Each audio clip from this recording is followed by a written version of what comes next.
Hello and welcome to Talking Dogs on a Monday. Of course, we are talking all things BoyleSports Irish Greyhound Derby. We've just seen the third round of the Classic. We've had 50 races in the Derby, just 7 remain, and yet we've just gone past the halfway stage. You do the maths. I'm joined also by 2 pundits today as we look at the final 24 and look back at how the last 48 became that 24. I'm joined as always by Tommy Lyons, the exiled dub, and of course, our great pal, Damien Lonergan. Damo, you're very welcome indeed to the pod. They let the big guns on this week. Yeah. Get the riffraff over the first 2 weeks, but then when the serious stuff starts, I have to come in. Yeah, serious. Not really a term I've often used to describe you, Damo, but listen, whatever you want. Tommy, we have used serious to describe you at times. Yes, yeah, I'm a very serious type of fella. I tell you what, the weekend was interesting. I don't know that we got much closer to find the Derby winner in terms of, well, not in my head. I backed 3 dogs anti-post, 3 greyhounds anti-post for the Derby. 3 of them won a heat the other night, all 3 of them, and I still came away less confident than I was before the start of the round. So. Yeah, I don't know where I stand. I don't know where I stand. I was discussing with Kevin Hennessy after racing on Saturday night for going forward in this podcast. We'll just refer to him as the child Damo, if that's okay with you. Yeah. I know that's what you christened him. But I sort of said to him, am I right in saying that the Derby waters are even more muddied now than they were when we had 48? And he said, you could be right. It's just one of those derbies where, we learned the other evening that no dog is out of it because 29.70 could win you a heat. 29.80 could nearly win you a heat. And going forward, it's going to be very competitive. Let's get into the heats themselves because they're the clues. We'll start with the opening heat, Tommy, the other evening. It was Tullochraven that did everything right. And his stock rose again, shall we say, brilliant in the opening round, not so good in the second round, just seemed to get sort of cotton heels, and then you got fast dogs out in front of him. He just seemed to wallow a little bit. The other night there was no wallowing. He really came forward. 29.56 in hindsight. There was a very good time from this young tracker, having just a 6 star. Tommy, very impressive. We might get on to something about the time, because I don't know. You might know how the track was running, being there and all that. There was a few of them actually along the way that might have been faster times had they got a clear run and whatever else. But I don't know how the track might have changed over the course of the evening. But Tullochraven, it wasn't as surprising. We did say last week that it was potential that, there was a little bit of very, very inexperienced. And the run the last day, when he missed a kick, he was always going to struggle to get competitive in such a hot race. But the other night, it was like he was back to himself again, kind of, showing that he'd maybe learned a bit more from the experience. It was just kind of a perfect performance, really and truly, because he just popped out and did it the right way. Beating, last year beating Explosive Boy to the punch would have been huge, but nowadays Explosive Boy hasn't got the same sort of explosive early pace where he now stays very well. But like, he kept him at bay fairly comfortably. I thought it was a big run. And of course, naturally, he's the greyhound left in the Derby who's entitled to improve most. So, like, he is a player. Even though I didn't come away from the heat the other night thinking there's the Derby winner, he's definitely a player. Yeah, it was one of those hindsight heats where afterwards the form probably looks better than it did at the time. Yet he absolutely thoroughly outpointed Explosive Boy, just led him into the corner, held him down the back, and stayed on very strongly, as we saw in his previous heat win. And my rating of the track was, and I think it was pretty much solid through the 8 heats. I'm rating it about 10 slow to the third bend and 10 slow from the third bend. I think that 20 spots, if you look at all the dogs across the board, probably sits about right. Tullochraven 29.38 2 weeks ago, 29.50-60 of the night, so 20 off that, 29.36, and that just seemed to go the whole way through the night. It just seemed to work well, and even the sectionals, like a 17.15, 17.05 would not have surprised you whatsoever with Tullochraven. That's where I'm putting this. Damo, it was just a really fine display from a young greyhound, and the fact that his profile is, it's so progressive. You have to be careful with them. Like, what price have you put him in at? He's 12-14 to 1 chance. I think he wants to be drawn inside there as well. Do you know what I mean? Explosive Boy, echo what Tommy was saying. I think he's still going to do his same finishing time as last year when he gets solos, but he's just lacking that length to the corner. he's getting caught by dogs into the turbine that he'd be running away from National into the turbine. It's like he's stacking him up going into the turbine and then gets the turbine and kicks on again. Like I said, we've seen him, he's staying 5.75 strong this year. So maybe just getting older, he's after losing this length to the corner, but he's, as Tommy was saying, he's staying on very, very strong. It was a professional performance by Tullagraven. Like I think that was only his he's only his 5th race to the night, like so sixth start. Race. So like, you know, he's very, very little experience. He went to the Champion Stakes after one run in Tralee, and he got lost in that race. And now he's only really mature now. Now I think the draw next week now he's going to have to step it up again if that's possible. Do you know what I mean? It just I don't want to go off a tangent, but I was there Friday night, and some of the sectionals were way better than normal. Is there something? Are they after doing something to calibrating the tracks or something? The 525 sectionals were certainly much better on Saturday night. Was there 196 on? Yeah, there was a 196 and then there was a 204, and it looked like a 196 from the olden days where you could see it doing a 190. Do you know what I mean? It was running hard. So obviously they had an issue with the 525-yard traps in the trial session prior to the Derby, and obviously they've looked at it, and definitely the sectional seems to be back. As regards the 550, like Tullagraven does a 352 off a good start. Ballymacfin does a 352 off a good start. I think the best the other night was a 341. I could be mistaken there. Born Warrior. And Callaway Pro-Am did a 341 as well. So, you know, the 550 seems to be running as it has been for the last few weeks. Perhaps a few spots back from previous years, but no, generally I think it's solid enough. Droopy's nice one was 3rd in the heat, Tommy. She didn't do everything right. She swings off wide a couple of points, and she did leave the door open a little bit for Droopy's next one, but she's very strong and she kept going to the line. She's going to need to find her true racing line, and if she doesn't, she's going to go out. If she does, she still has the ability to play a part. She has the ability to play some part. She's not in any way an obvious winner or something you pick out at this stage. But like, she actually ran. I was actually quite encouraged by the run. I thought she ran a little bit better than she had in a couple of the previous rounds. I just thought there was a bit more spark about her, even though she was never competitive in the heat. Like if she wants to have an impact, get to a final or have an impact in the latter stages, she need to be sharper. Yeah, Damo, Droopy's nice when she's 25-1 with yourselves. That reflects her chance. Yeah, look, I think this lady, she's got buckets and buckets. I seen her one night in Clonmel. She was second in the first round of Project 6, the Halo. She would beat the length and a half, and she actually lost it in running. And the race won 28.09 or something. Do you know? So she's buckets and buckets of early. She's gonna be hard to keep out of the top 3, like. And she's look. As we said it how many times in this podcast over the last couple of months. Murty Lahey, he's a force to be reckoned with, isn't he? When he gets a good one, he really gets the best out of him. And certainly, especially with ladies. He's had a great record with the bitches in recent times. Just Damo, just speaking there, prices, you're 12-1 Tullagraven, you're 14 Explosive Boy, but looking at the draw next week, I'd say you'll get more nibbles for Explosive Boy than Tullagraven. Yeah, well, Explosive Boy, you know how he's going to. You're not sure what Tullagraven.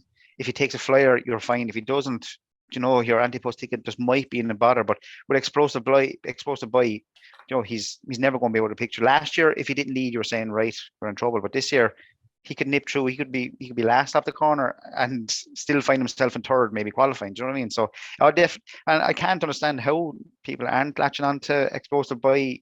As he's a good result for us. We just can't get him in the book now. But well, go 25-1, you'll get him. There's the cure. Right, I'll tell you what, we'll move on because we've 8 heats to cover. The second heat, and this was one of the more important heats in terms of Derby form, and we lost 2 big guns here, Magical Cuba and Mustang Jet. As we predicted last week, they were probably drawn the wrong way around. Now, as it was Stefan's Rock that did the damage on the opening corner. He was just in the wrong place at the wrong time. He was forced out wide and ran into the 2 dogs on the outside. Galico Phelps slipped through the 3rd. But this was very much about the front 2. Ballymacfin just held a narrow advantage into the corner. But Romeo Magico probably trapped a bit better than he had been, Tommy, and he did nudge his way up. I said to Kevin the other night, he's not afraid to use his frame this year. He's a more confident greyhound, just seems happier in himself. And the other night, while he didn't force his way through on the bend, he just kept nudging to make sure that gap remained open. And once he entered the back straight, as close as he was, when he got that little bit of space, his back straight pace was there for all to see. He really is an immensely fast greyhound between the second and third bends. But again, he can go up strong, and that's what won him the race the other night. Because if Ballymacfin had got the clear run on the opening corner, he may well have gone 3 lengths clear, but he couldn't. And Romeo Magico emerged a good winner in 29.59. Given the fact that they bumped a few times, I think this form stacks up very well.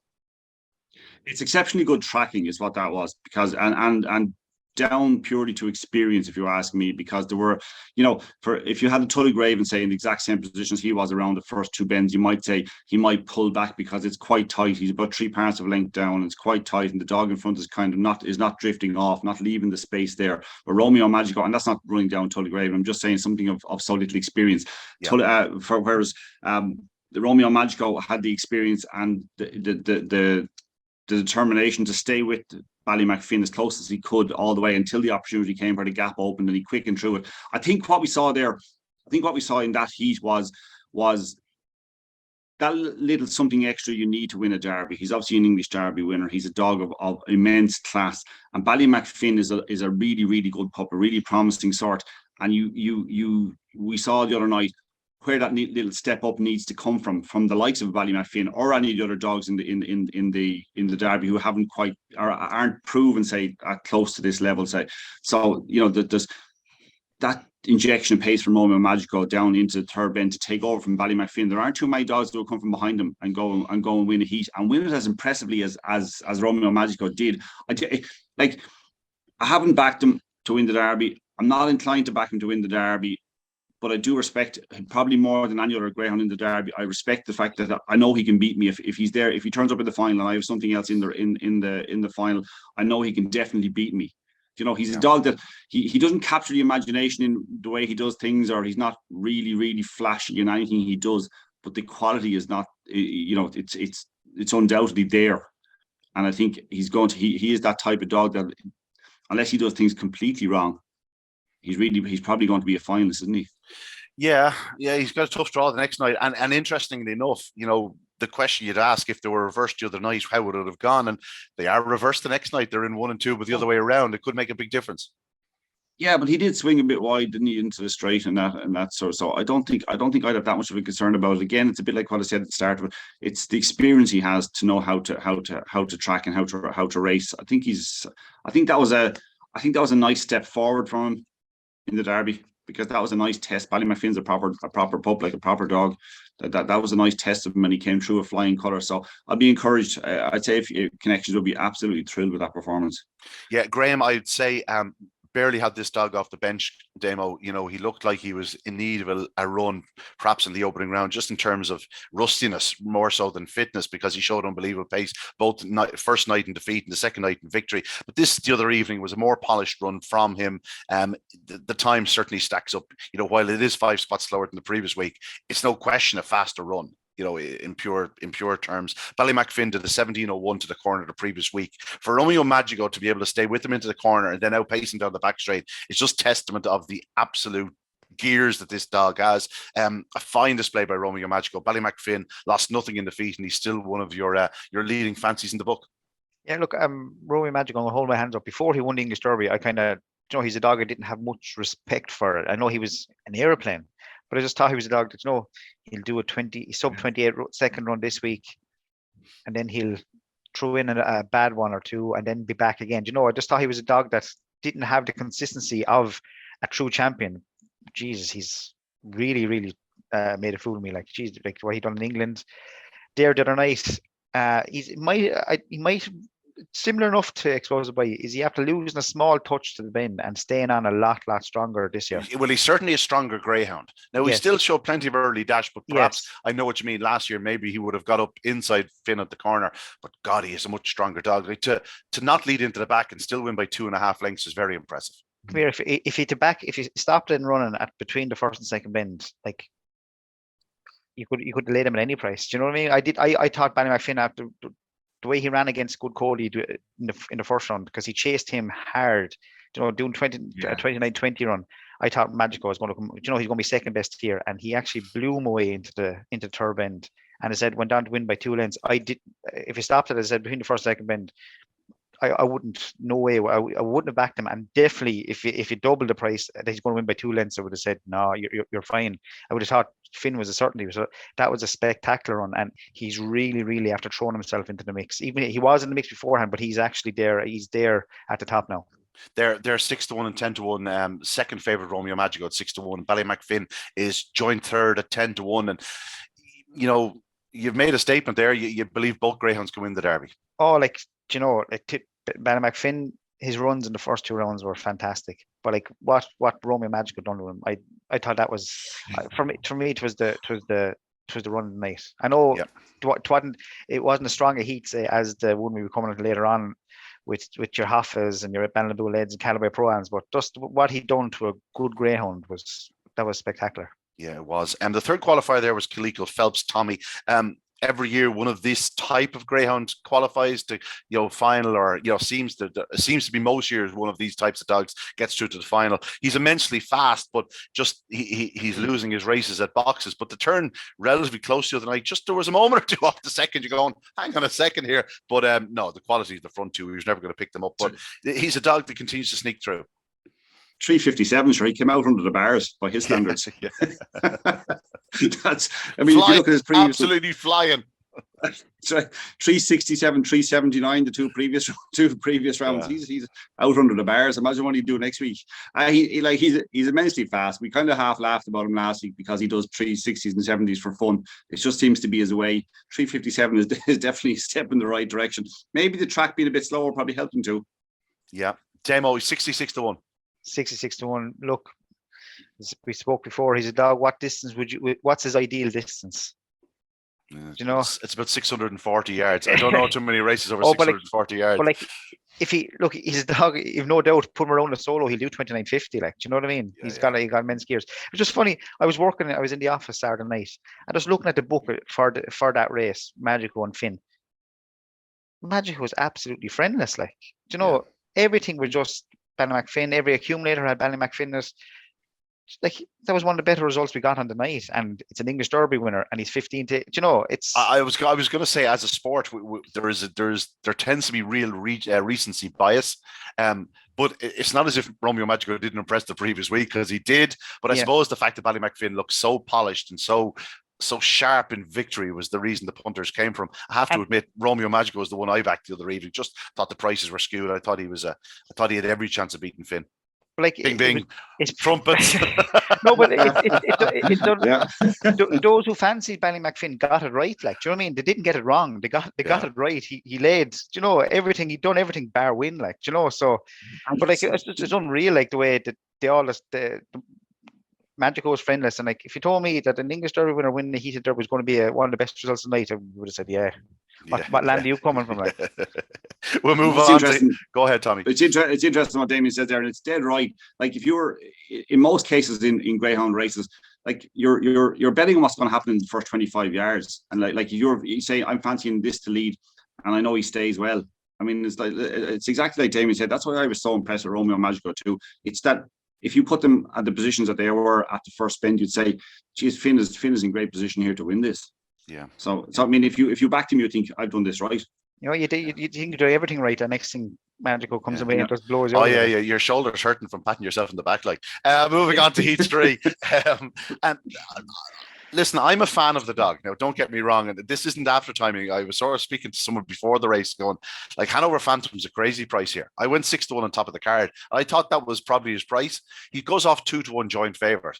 And, that was strange to me. I thought Barefoot Supreme would obviously take a bit of beating. I thought Macho Pride was probably the main threat if he got to the front early. As it was Bullet from a Gun who set a really strong pace in the outside. I suppose we shouldn't be surprised. He went up fast both nights for Brendan Mansell, and the other evening in a race that wasn't blessed with early speed. He did get clear on the outside, but Barefoot Supremo, once taking the hefty bump on the corner from Macho Pride, the pace he showed down the back straight was just unbelievable. He looked like a Porsche against, like sort of budget cars. It was unbelievable the pace he showed into the third bend. Steadied himself at that point, but then came through to win by 3 parts of a length at 29.66. It was just a likeable display from a very fast greyhound Demo, Barefoot Supremo. I suppose he's one that the each way backers were involved in early rounds. Yeah, 50-1 and early on, like he was the dog. It was going to be hard to keep out the first out of the top six.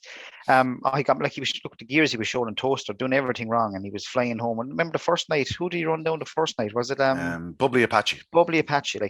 Bubbly Apache doing everything right, and next thing your man comes out of his clouds and nails him on the line in 29 or something run like. Oh, he's got loads and loads of gears.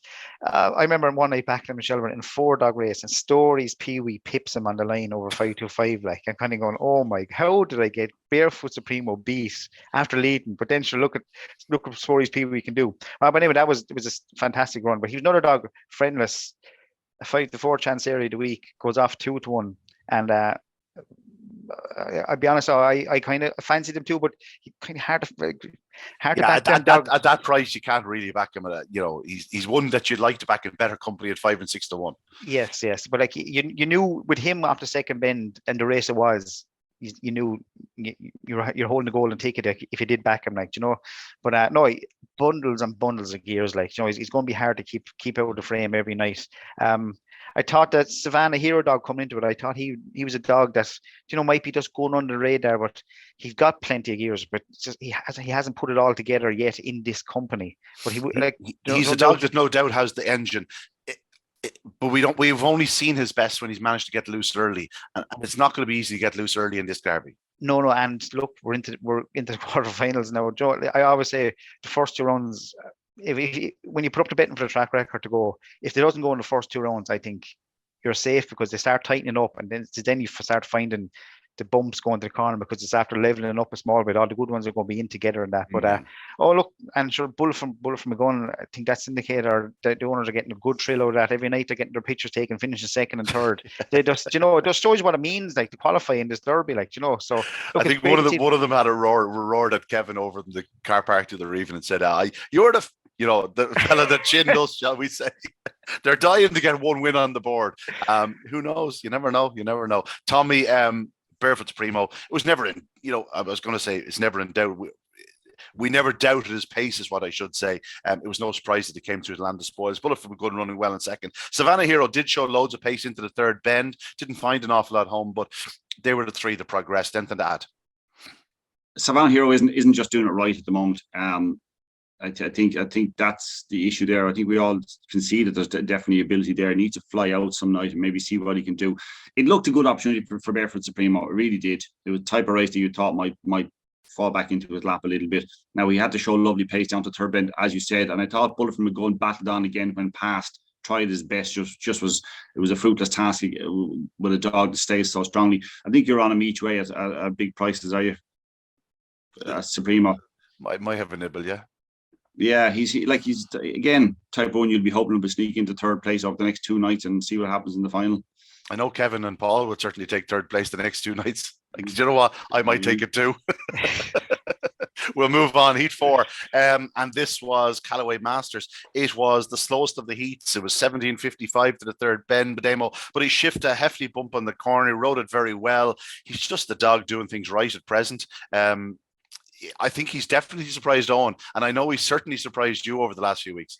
Well, Gus is his pet, and like myself and Gus were like me and you starting off in. Like I like Gus, but Gus didn't like me. He just wouldn't take me. I tried my best. I always liked you, Damo. So that's how you didn't like me, is it? No. I tried my best to get along with him, and he just was turning his whole to me. Just give me the eye. Next thing, all of a sudden, he took to me, and now he's after running well. Now maybe maybe me and Gus's friendship is after blossoming. He's after taking off, like me and you, Ian. No, for years. It's all down to you, Damo. It's all down to you, Damo. No, we didn't get on for ages, and I used to kind of go. Him again, but like as I said, like he won. The time wasn't. He gets things done. He just gets the job done. He's 5'7". I'd have him down more as a maybe 5'7", 600 yard runner, but he's given the Murphys some road trip so far. Like, do you know what I mean? He's after taking off maybe the month before the Derby. He just took off, and the only thing he's doing wrong, he's not doing the sexy times, but do you need to? He's just there, he's getting there, doing the job, and he's a dog that he can lead like he can lead to the corner. He mightn't, as I said, he mightn't always do the best one, but he can lead. But he's a dog too. If he doesn't lead, he will come from off the pace to qualify. So he's just, I think he's after whatever Owen's after doing. He's just after setting my light the last couple of weeks. Yeah, Tommy, and this is the prime example of a greyhound that comes into the competition with racing under his belt, comes in at peak form, and he's maintaining it through the competition. And while Damo said he's not doing the sexy time, shall we say, he's running hard. This is Hoodoo Brown that was chasing him down the back straight the other evening, and he comfortably held him to the line, and that in itself is testament to the run. He should be unbeaten in the Derby because he was awful unlucky the first round. Ran into all sorts of trouble, but you'd like what he did in the first round. The fact that he was able to kind of weave in among the traffic and kind of go so close. Just things went wrong for him at every point of that race. He was impressive the second night. I thought he was good. He's a dog I like. I think there's more in him. I think he's improving. I think there's more in him. And I tell you, like when Hoodoo Brown is showing the pace he showed down to the third bend, and then I know he got trouble, and it obviously would have taken a toll to some degree. Callaway Masters is running hard to the line. When it looked like for a moment that Hoodoo Brown might get him, because you were in commentary, you were kind of half anticipating at the third bend, thinking, "Oh my God, here we go, here comes Hoodoo Brown," kind of job. But like Callaway Masters just picked up again. He's a dog I like. I'm certain there's more in him. It's just that it gets so tight now. You don't have much room for error at this stage of the Derby. Yeah, no question about it. Clona Blue was third, and Damo, while he's a big price every night, he's showing as much pace as was certainly the vast majority of dogs in the competition. For Price's Jet to be fourth into the back straight, the last dog of this heat you probably wanted in front of you down the back straight was Clona Blue, because that's where he does his running, and he's probably staying on a bit better than he was. Yeah, this dog, he catch pigeons. This fella, he runs extremely hard home. He done it the first night. It was a Callaway Pro-Am. He was behind the first night, was it? Like, and he was doing clock in front of me. He was still running him down. I have to agree with Tommy, and even as you in commentary, I thought Hoodoo Brown was. It was a while since we seen him get loose, and he got loose in second, and he was roaring into that third bend. I don't know, it was as if Callaway Masters could hear him coming or anticipate him and kicked on again, and held him for a length. I thought it was going to be a lot closer, but just I don't know, the least life in Callaway Masters. As Hoodoo Brown he's a 29, 23 run he has in that first round, that puppy 550. 29, 27. Yeah. That's phenomenal going. And I'm sure Dowlings are, they're happy the way he's progressing. He's not doing it out of the way, but he's getting the job done in qualifying. The pair will meet again. We'll talk about the heat a little bit later on, but they're in hot. Let's just say that. On to Heat 5. I feel like I should be lifting up my Crafty Kokoro banner. I think I am her biggest fan. But even me the other night, I was sort of surprised. She nearly caught me unawares.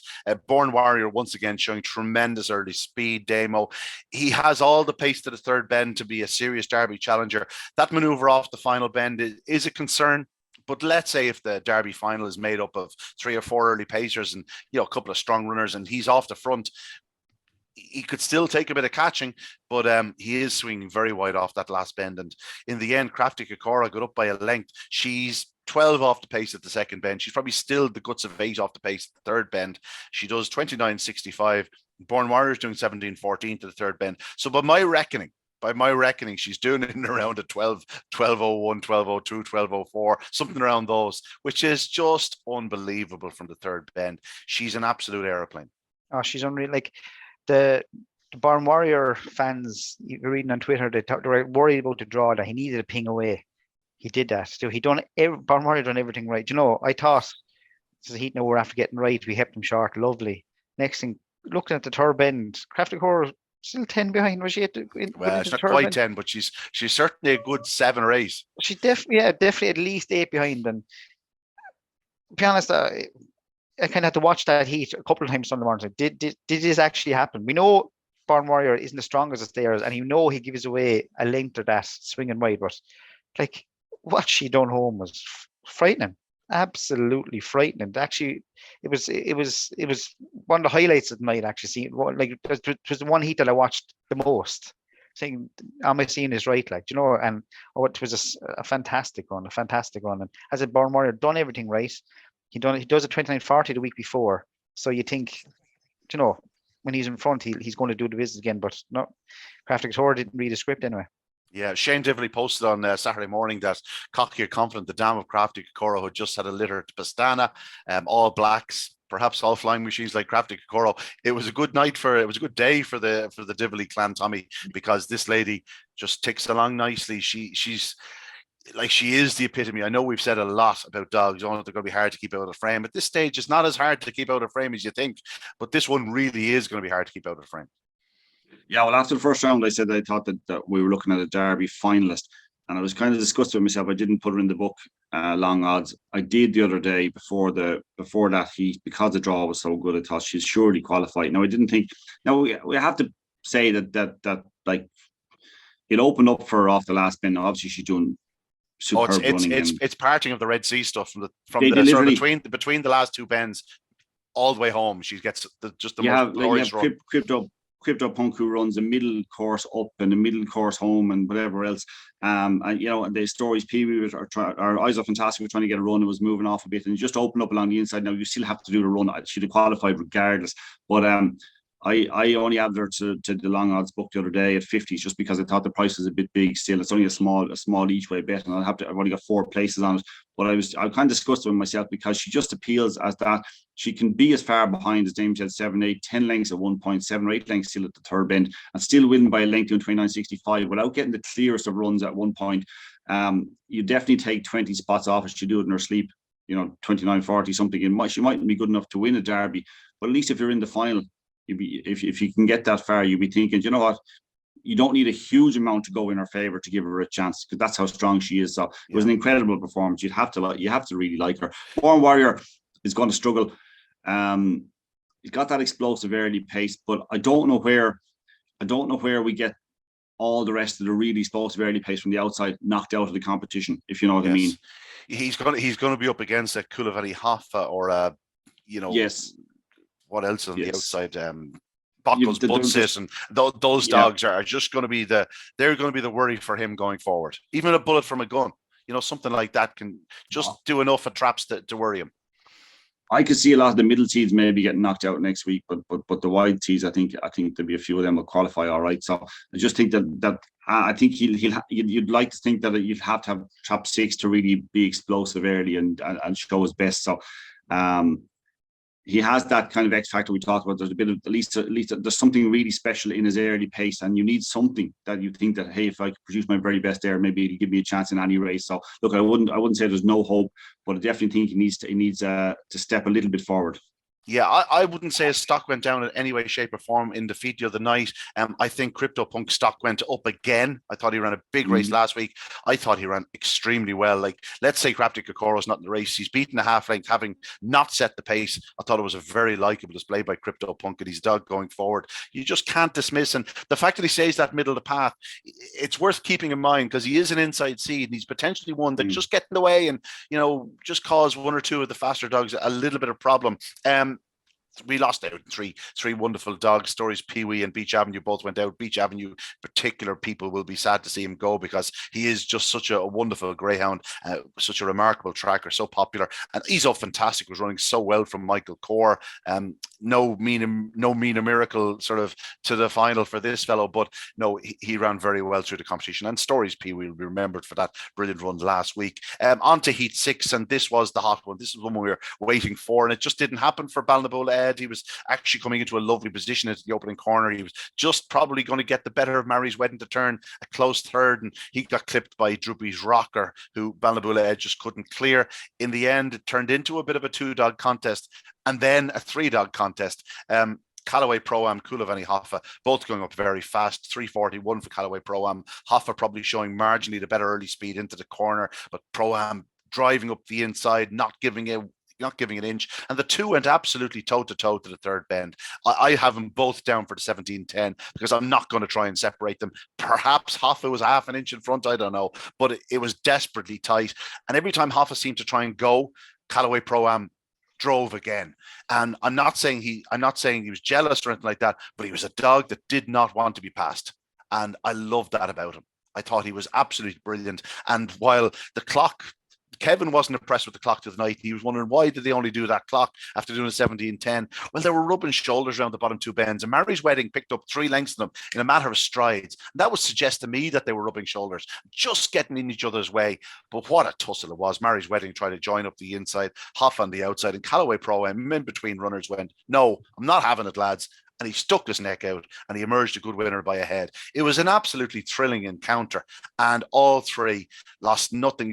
Certainly Callaway Pro-Am winning and lost nothing in victory, and Mary's Wedding and Coolavani Hoffa both ran exceptional races in the feet. I think all 3 could be players. Obviously, it's Callaway Pro-Am and Coolavani Hoffa, though, that really come out of the contest with real Derby hopes, Tommy, and Coolavani Hoffa remains Derby favourite. Yeah, I'm struggling with that heat a bit. I don't know what to make of it. I think you said the word jealous, and I think that's fine with a greyhound. It's not a bad thing if they want to win and they want to stay in front. But the bit that did concern me, and I'm not sure about the rubbing and bumping or whatever. I'm not sure because it's hard. It's possible to say exactly. The bit that worried me is how quickly Mary's Wedding closed on him. Now, you might say in theory she should go on and win because she's shown so much progress very quickly to go on and win. But they both, Coolavani Hoffa and Callaway Pro-Am both kind of stayed at it hard to the line. I would think Coolavani Hoffa probably has to have trap 6. He took a step right, and I think I tend to agree with you. I think he's a better greyhound from 6. Well, like to show everything and to get the clear run and run the line he prefers and to do all those things, I think he probably has to have trap 6. It's not that he can't win from trap 5. Of course he can if he flies out or if there's a slow starter on his right or whatever else. There's loads of reasons why he can win from trap 5.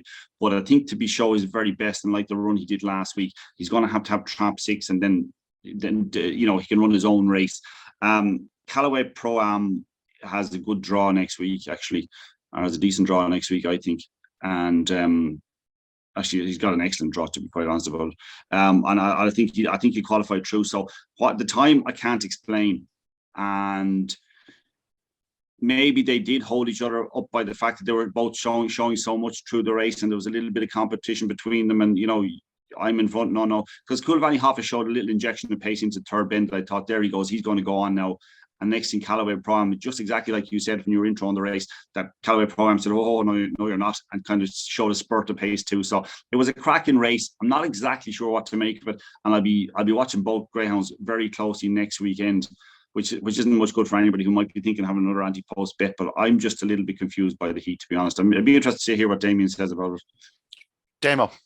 I tend to my feelings were the same as yourself, Ian. I thought they might have just been rubbing against each other and just none of them got a free run, you could say, because Mary's did catch him a bit too quick. No, she's 28 seconds broke too, so she's no slouch. Like, no, absolutely not. But she shouldn't be picking up 2 or 3 lengths in the space of a matter of strides. No, that's what makes me think that they were rubbing against each other a bit. So we didn't see the two in full flight. They were battling more than full flight.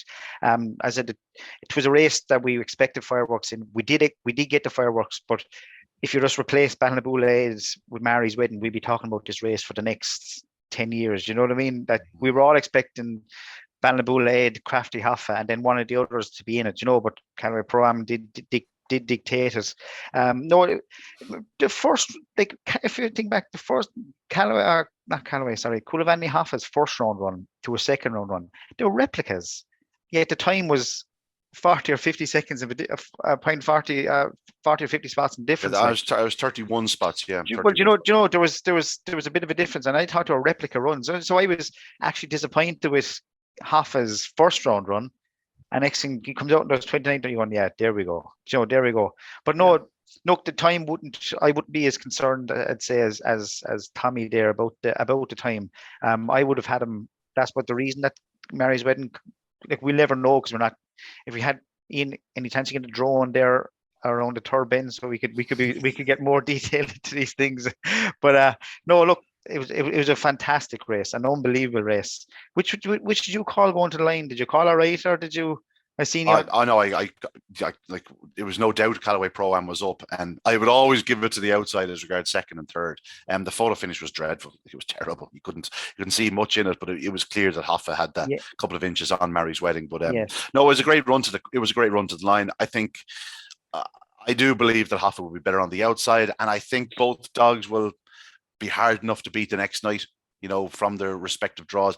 I think if you owned and trained Pro-Am, you want Hoffa to go out. And I think if you own and train Hoffa, you want Callaway Pro-Am to go out, because I think they're the two dogs that can really put it up to each other. Born Warrior would be the other one that you put into the mix in terms of that brute early speed. It'd be interesting if the three of them were in the same contest. But again, if you give Hoffa the outside, I think I'm backing him to beat any dog in the Derby. And we're going back to he's only Pro-Am was he bought maybe as a puppy Derby contender? He's a September dog, and whatever he does in the Derby, and here he finds himself in a quarter final. Well, I was guilty of saying it after the first round. That when he goes out, he'll be aimed at the juvenile Derby, and here he is, and he's third favourite for the Derby. Is he third favourite? Third or fourth favourite. He's a player, and so I'd say they kind of bought him, stick with the Derby. Whatever he does will be a bonus. And now here he is sitting in the quarterfinals, and probably is going to be favourite in his quarterfinal heat as well. Yeah, Owen waited a long time after a shot to win a Derby, and the 46A, Tommy, perhaps two could come along in a row. Yeah, quite possible. I just think that it we'll see, what he's capable of next week. Because he has a great draw. You'd hope, looking at it now, you think that he'd be in a semi-final. I know a couple of shrewd lads backed him yesterday after the heat the night before, thinking and looking ahead to the quarterfinals, thinking, you know what, he's a little bit overpriced, because he is the dog we didn't know a huge amount about before the Derby, but he's obviously impressed in each round.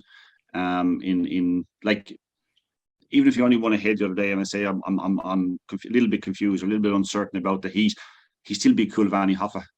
Yeah. So the form is there. And Ballinabola Ed was just a flat run, but Ballinabola Ed, I think I remember Jurgen Klopp saying about he was comparing Mane and Salah one time, and he said, he said Mane is basically world class, most of the time, but Salah is like every night. And I think that's the problem with Ballinabola Ed. He's not absolutely out of the top drawer every single night. There's going to be a night where it just doesn't, things don't go right. He like if you watch the heat, he did get a little bit of trouble. I don't think it was huge amounts of trouble at the first bend. I don't think it was he should be knocked out in 29.76 kind of trouble. The heat is won in a reasonably slow time. I still think he should have qualified. But then you gauge the quality of the three greyhounds in front of him. You go Pro-Am, Hoffa, and Mary's Wedding. And like Damien said, Mary's Wedding, even though she's got a step forward doing that, but she had 27.99, I think, in was it in the Oaks or whatever it was. Anyway, yeah. So she's they've got real quality. I'd just be a small bit disappointed that he didn't find a way to get through. But because you know what, he has Derby winning quality or ability. It's just going to have to wait a little bit longer. Yeah, I thought he was pretty much turned sideways now in the corner. And then you look at what's in front of I can certainly forgive him. And he's the type of dog that if he had been in the Derby, he's still the one that everyone's keeping an eye on. But unfortunately, he's not in the Derby. He's knocked out again. Unlucky circumstances. Demo, you were saying? I think it's his Achilles heel is the first 20 yards, because he's not a natural trapper. Yet he has a nice bit of early. If he gets room, he's fine. But I think that's his Achilles. I think he's going to find trouble more often than not in the first couple of yards, because he hasn't got that flashing ability out of the boxes. Yeah, we'll move on. Go ahead. Of course, I'm being harsh on him because we hold him in such esteem in terms of overall ability. I'm being a little bit harsh on him and saying that I think he probably should have found a way to qualify. I mean, it's a shame for the Derby that he's not still there. Yeah, no question about that. Moving on to Heat 7, and here Bocco's Bud said, Tommy, this was more like his opening round effort. In hindsight, his second round effort wasn't too bad. Callaway Pro-Am was brilliant, and when you look at what he's beating again in the previous heat. But Bocco's Bud said is another major player. Graham Holland touched on it in his interview. He said trap 5 the previous night against Callaway Pro, and he just steps that right, a little bit right for the first stride or two. And even if it costs him a neck or a half a length, it could have been the difference between getting around the corner in front and not. And you tend to agree with him a bit. He's certainly a better dog from trap 6, and it's a case with a number of these wide seats that we've spoken of. Could have any half a Born Warrior as well, I would suggest. But this was a thoroughly professional display. Anna Bailey didn't get a fast start like the previous week, but showed real guts and determination to get back up for second spot. Skywalker Barry third. Amazingly, Ballymac Run didn't qualify, having absolutely run her heart out throughout and chasing Bocco's Bud said maybe she just broke her own heart into that third bend. But no, Bocco's Bud said an absolutely professional display from a really, really quality greyhound. 29.59, Tommy. Nothing wrong with the time. If you take that 20 off, and that's what I'll be doing for most of these runs. 29.39, let's say, hell of a run. It was a hell of a run, but in the sense that, yeah, I think I'd be agreeing with you in terms of what he could take up. I've said to lads, I think he's probably a 29.30 dog, but it was a superb opportunity. Oh, big time! And it was the heat you wanted to be in, and of course, trap 5 is vacant as well. Now, I don't think that Lacazette would have challenged him into the corner, but it gave him that little bit extra room. Yeah, it did. I don't think he necessarily needed it, to be quite honest about it. But I like the fact that he stayed a little bit stronger than he had done in say previous rounds. I think he's been shown that in the Derby that he can stay on quite well. I was impressed, like you, Ian, with Anna Bailey running on into second place, because it was quite competitive for the places. I know there's even a couple of shrewd lads had backed Oak from Cadet each way in the heat at 20-1, thinking that he might, the sections that he'd been doing late were phenomenal, and he could never get involved. So it was competitive for second. Anna Bailey, I thought, ran a cracker. But Bacchus Budsit is another one of those dogs, like we talked about a minute ago, with the wide seed and the massive early pace. And you're thinking that he can be a player. I still think, even though I backed him, I still think he needs to step forward a nice bit. Yeah, another length or two, and would certainly help him. No question about it. Obviously, to be tested going forward, but he is in 6th the next night. Damo, Bacchus Budsit, he doesn't need an awful lot of luck to win a Derby. No, he doesn't. He's like I'm going to say he's in a rural Hawaii. Like, he stays out wide, nice bit of early pace, leads at the corner. Like it's race on. Look, he's doing nothing wrong. 9-1-5 did help him, but I don't think it was going to, as I said, might have given him that much trouble. I kind of have to give a shout out here to Skywalker Barry. He's a phenomenal greyhound. Like he's a dog, another similar dog, getting older, he's staying on a lot better. Like before, he knocked out the first round of the Derby last year. I think he missed the kick and was gone out. Now he's missing the kick and he's qualifying. But he's a dream dog to own. Like he's in quarterfinals of the Derby. He's shoving on in years, but he's an old warrior. He's an old warrior. Yeah, he's won 24 of his 48. Like, there's nothing wrong with that. He's obviously a classic winner.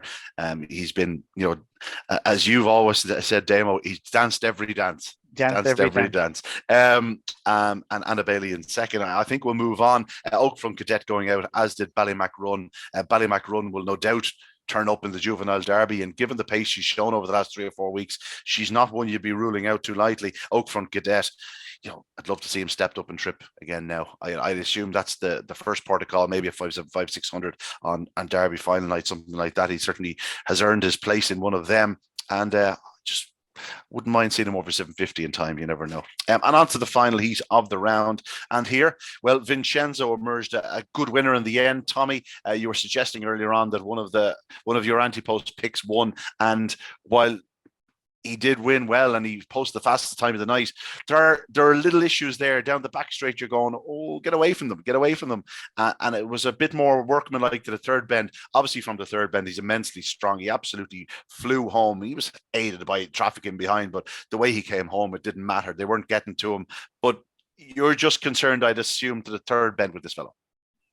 The 3 anti-post picks all won in, and yet I don't think any of them will necessarily enhance their chances of winning the Derby, apart from the fact that they're in the next stage. That's the issue I have.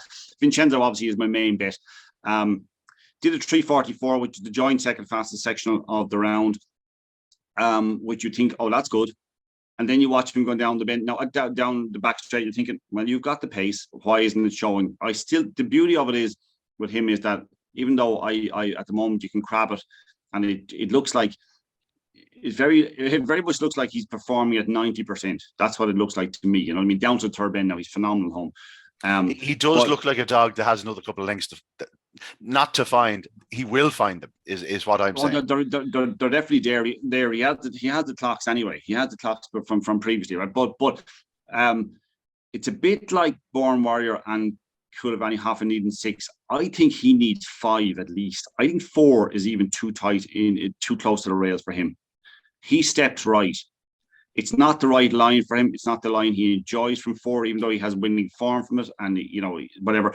I still think he needs to be further out. And even if, I don't think all the white seas are going to get knocked out, he's never going to get 6. But if he got 5, and he has a very, very tricky draw next week, unless he flies out and does a 344 and shows a bit more to the third bend. But now, you made a good point earlier on. You said you'd take about 10 spots off the sections down to the third bend. If that's the case, you can make him a 17-13. Which is a nice step forward on what he'd done previously, because his 17-20 somethings are, and whatever else, they're leaving him a long way behind the top dogs, the top early pacers, the Gulvani Hoffers of this world, the Callaway Pro-Ams, they're leaving him a long way behind it. So he has a bit to prove. I was a bit concerned about the draw, that if he didn't do a 344 the other night, if he did a 350 the other night, Fernandez was likely to edge in on top of him. I think what he did as well, and this obviously when you when you're standing to win a nice few quid if he wins the Derby, I'm kind of watching him closely. I did feel that when he got a little bit of a rub, he came out right. Fernandez tends to edge in a little bit at the first bend, again at the third bend. When he got a little bit of a bump with Fernandez, it should have been nothing. But he let it be more than it was, if you know what I mean. That's what I felt. That's what disappointed me. He let himself be kind of not bullied, but be kind of pushed in a little bit and off his line a lot easier than I would like him to. Now, I say, if he can somehow squeeze through to the semi-finals and maybe get trap 5 in semi-final, I might say, do you know what, this fella can do 29, 15 or 20. I'm sure he can, if he does things right. If he has his line and does his best break and whatever, shows the best of his ability, I'm sure he can do it. But I just have a small bit of concern. He's still not at 100% in my opinion. Damien. An interesting one this evening. How would it ring a bell if Boy go off 11-2?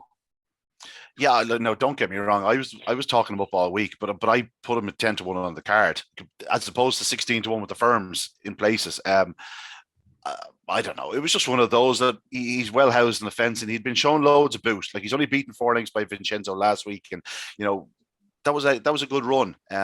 People thought he's probably, all he had to do was out-trap Droopy's Gravy, and Stories Cash Out wants the fence, and Vincenzo stays middle. They were probably just banking on the fact that he get a clear out the inside. Didn't happen for him, missed the kick. We have to mention Droopy's Gravy, though. Droopy's Gravy showed all sorts of pace down at the third bend, and he was the one that cost Fernandez his place, because he sort of clipped him and he lost his action briefly and went back to the field. And you have to feel a bit for Fernandez, because he's running a huge race to the third bend, but so too did Droopy's Gravy. And Gord Kelly Nesta was in the right place at the right time, and his Derby dream continues, Damo. His Derby dream continues. Like, he's a dog I thought was kind of on the downward curve, heading into the Derby. I said, geez, we haven't seen him a lot in Shelbourne. Maybe he's just injury prone now, and connections are, he's just, he's sticking around. He was running Thurles and Limerick there. This dog was running better than ever. He's done his best time ever the previous week. So, like, he's just a dog that's, I don't know. He's like Tiger Roll going to Aintree. He said he grows a hand. I'd say definitely Kelly Nester grows a hand when he goes to Shelbourne Park. Like, that is his home. He's really, really after taking off. I think you're after touching on Vincenzo. Of the ones at the top of the market, he's probably the most vulnerable down the far side. So, which probably reflects on his price. I think, like, if he was flying in the third bend, he's second or third jolly. But he's just one that, it's Tommy's going to be holding on to that ticket very, very tightly. He's not one that's going to be flashing away and leading every night. Of Droopy's Gravy, for the first 2, she's the one that you'd be taking out. That I was thinking like she'd be knocked out of the Derby now, and he's going to be knocked out of the Derby now, and it will appear in an AO race, and next thing, bang, he'll win, but here he is. He finds himself in the Derby. He has a dog with probably not the most, didn't have the best profile coming into the Derby. No, it wasn't a household name, but definitely he's grown on me, I tell you. Yeah, he's beaten 7 lengths, but that doesn't tell the whole story. He lost loads of ground at the third bend after making up by catching ground. Tommy Droopy's Gravy and Gord Kelly Nester and Dad. No, but Gord Kelly Nester, like Jamie said, I think people didn't realise that he had actually done his fastest time ever over the trip the previous round, and I think that kind of now his run the other night was maybe more in keeping what maybe we had anticipated in previous rounds, in the sense that he was never really going to win the heat. but he was positioned, like you said, Ian, to kind of qualify when Fernandez was a bit unfortunate down to the third bend. So look, it's a good run. He has a reasonable draw next week, but he'd want to do everything right to get through to semi-final again. Well, let's talk about those reasonable draws and easy draws and good draws and hard draws, because there are plenty of them. 4 heats in all. The opening heat: Ballymacfin, Romeo Magico, Tullagraven, Skywalker Barry, Gort Kelly Nester, Bacchus Budset. Initial thoughts are Bacchus Budset as the dream draw if he hits the lids, because it could get a little bit tight in the inside. Just might edge off slightly. Tullagraven wants the fence. It's definitely has the potential to get tight up the inside of the track. Skywalker Barry and Gort Kelly Nester, they want to be doing everything right, shall we say, but Bacchus Budset is a lovely draw on the outside, Tommy.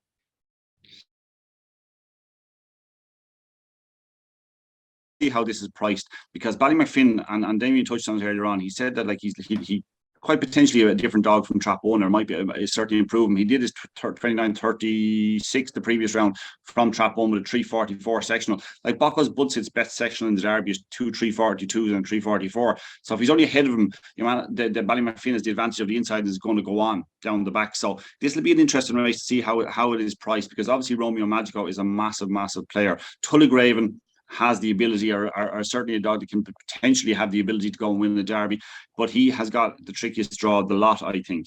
Skywalker Barry, great greyhound, but I'm disregarding him. I think he's not driving into the first bend, and he's been around a long time. It's a huge ask at this stage. It's such a deep race. He'll need a bit of luck. Gert Kelly Nester needs to absolutely fly. You're right, Bacchus Budset has a great draw, but he does need to find the 29.30 next week, and I think it's crucial, he cannot afford a night like last Saturday night where the track is going to be tough and whatever else, because you've got very strong dogs on the inside. I think he needs a lightning fast track there, or maybe he can take a flyer and do a 29.30. That's his best way of getting through to semi-final, in my opinion. Damon, what's going to be favourite? Magico. When are you pricing it? Just on his, when are you pricing it? to be done 20 minutes after this podcast. I want to wait to see what Tommy Lyons thought before he puts down prices.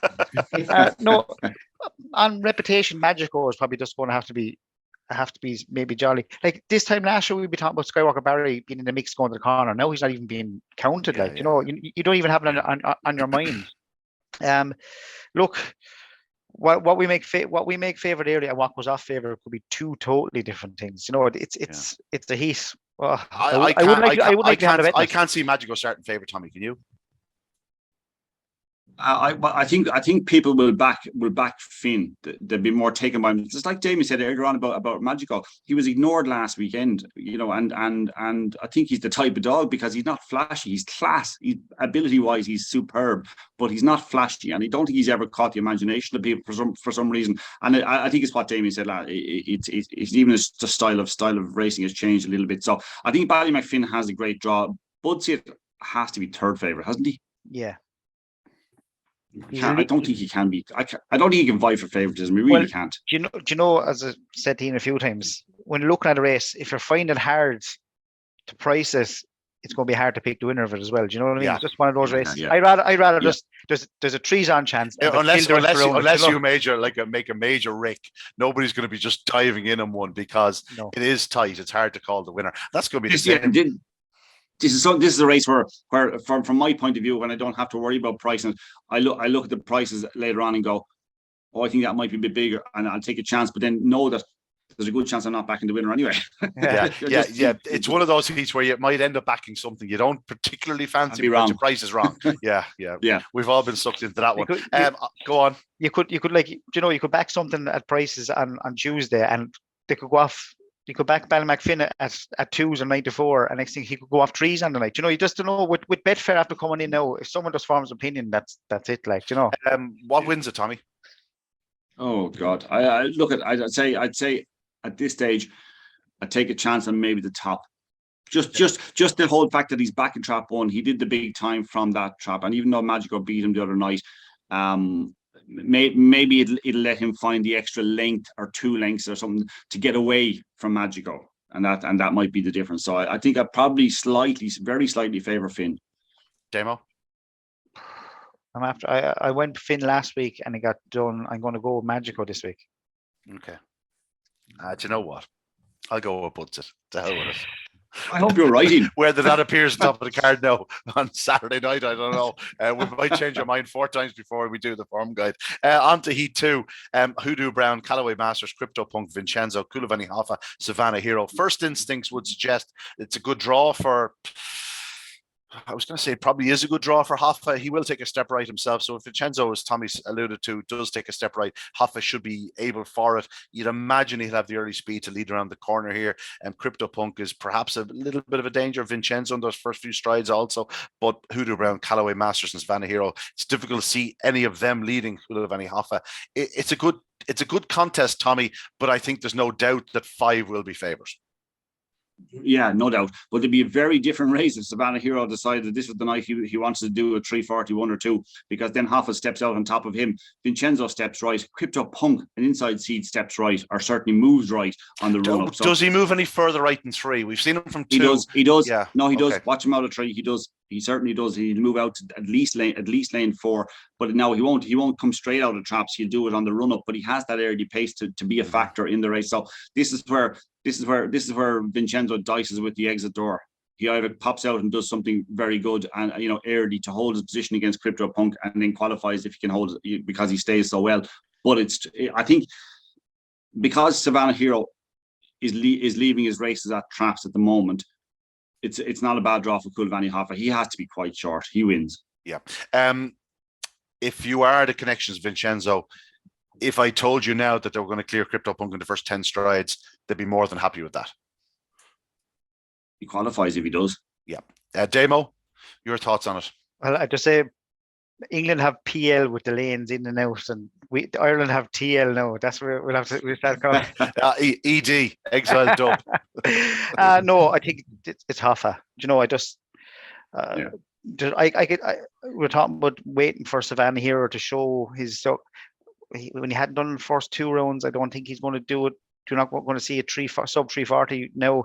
I think Kulavani Hoffa breaks, leads, wins.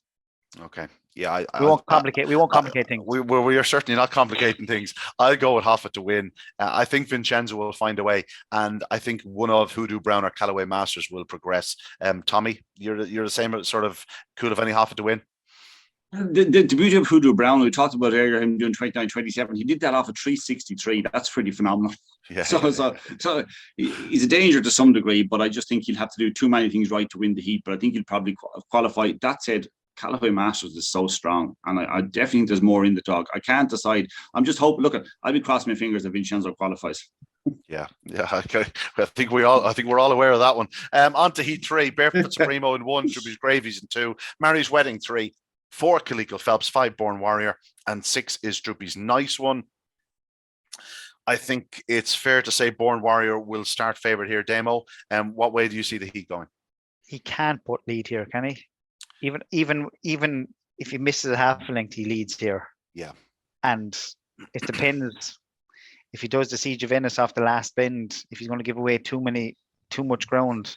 Because they will be coming hard at him. Like, there's no doubt they're going to be running fair hard at him. But I think he's the one. Siege of Venice. I like that.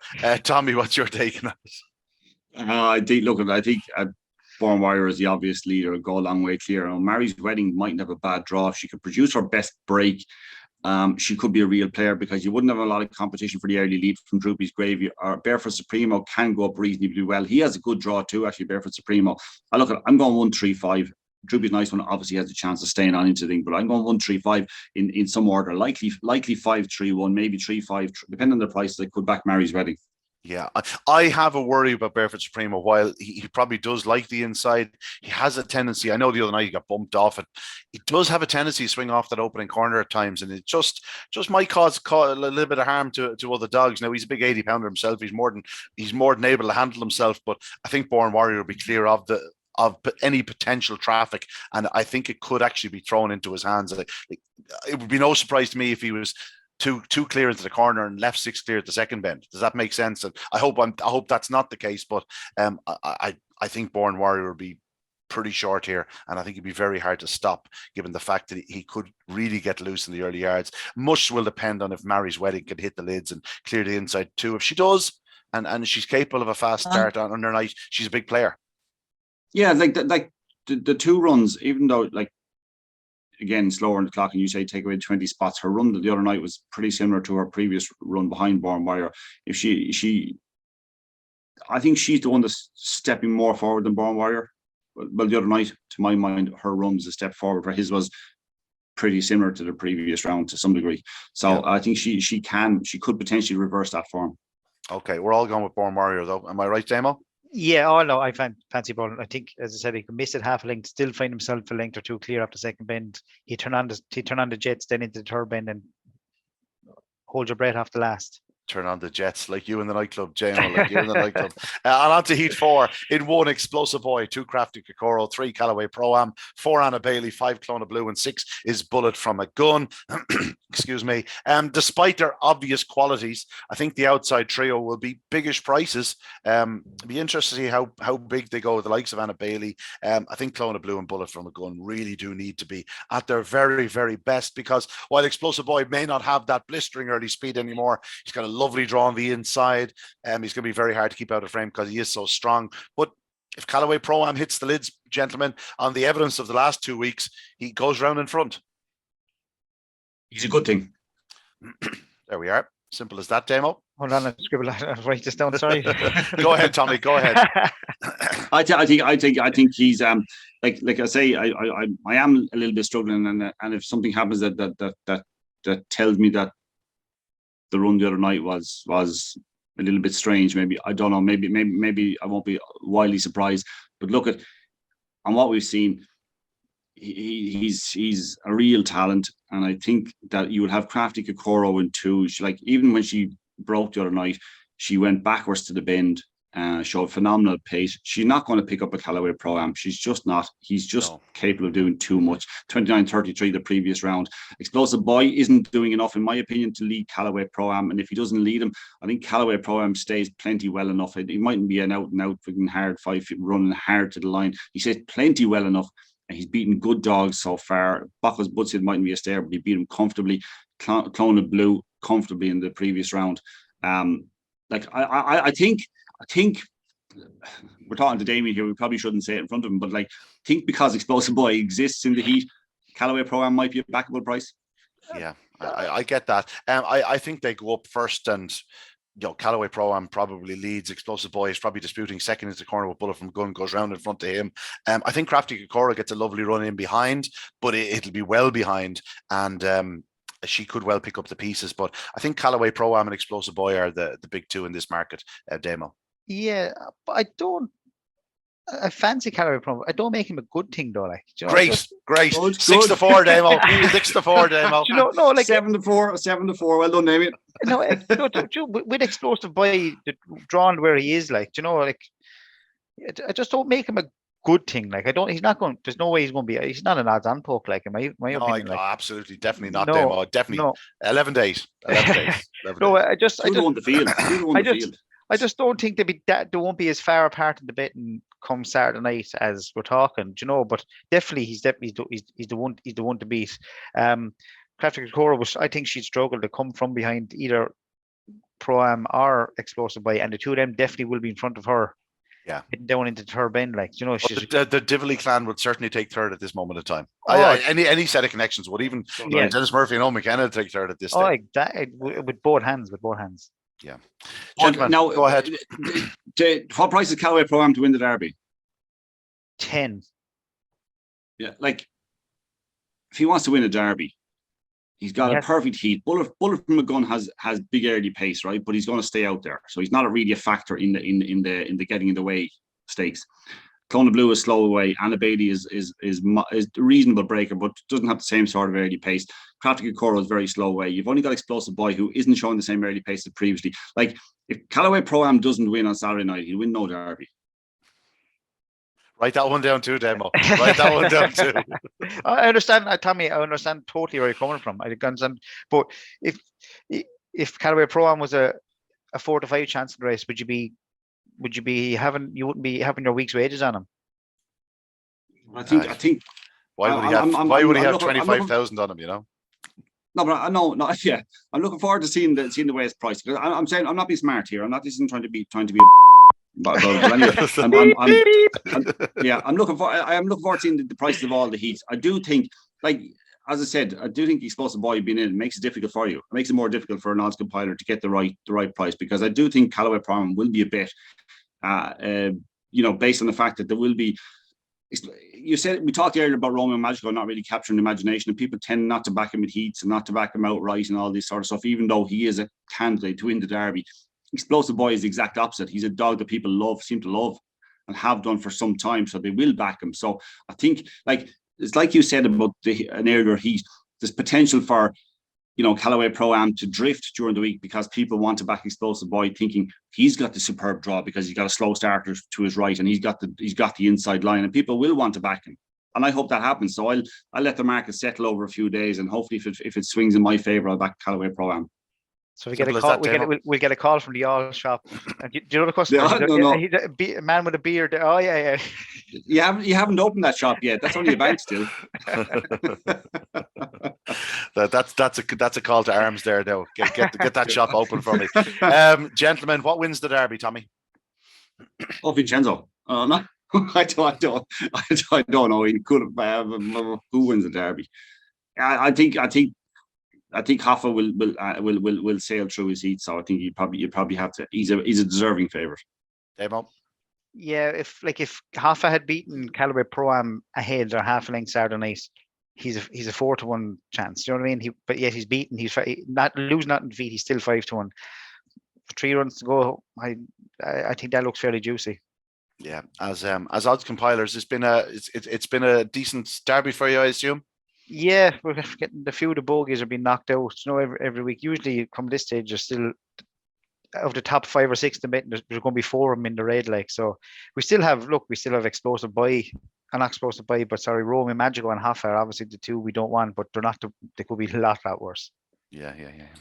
So we want to see the bookmakers crying, but you're no sign of you crying today, Demo. Listen, keep up the good work. That's it, gentlemen. It's as I said, we've 50 races gone, only 7 left, and yet there's so much still to come, Tommy. A missed start here, just a misstep anywhere, and your Derby could come to an end. I suppose that's the beauty of the competition. You need to be doing things right. Yeah, like as I said to you, my 3 bets are still standing, and it won't be a surprise if I have no bet standing at after next weekend. That's how tight it is. I like the fact that Callaway Hoffa got beaten the other night, and even though it was only ahead, and maybe you can say things didn't go exactly right from, but it just showed a vulnerability that maybe we thought when he did 29-13 the previous week that mightn't exist in him, that he might have far too much explosive early pace for everything in the competition. And you did make a point earlier on about Bocco's Butz's form maybe reading a little bit better after Callaway Pro-Am's performance the other night. So it's more open than I thought it might turn out to be. Yeah. And you said about Out from Cadet, maybe deserving of a chance in a 575 or 600 on Derby final night. There are that many good dogs in this Derby. Yeah. To fill 575s and 600s, that might not make them that easy. I'd have a fair bet that the dog that wins the 575 and 600 Derby final night will have to lead as well. That's how good the quality is. The 575 Derby final might be better than the Derby final itself. Do you know what I mean? Yeah. Given the standard of dog around at present, there's no such thing as Out from Cadet, as good a dog as he is and as big a finisher he is, he could be 14-1 in Derby final night. I'd like to see him in the 750 too. Yeah. You and me both. Anyway, gentlemen, before the voice completely goes, I have to get it back for Saturday night. Excuse me.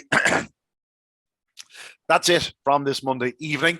The very best of luck to all with a dog still in the Derby. There's 24 of you, and you are one of the very lucky few. It'll be down to 12 when we next speak to you next Monday evening. But that's it from us on this Monday on Talking Dogs on a Monday. We'll see you next time. Good luck and God bless.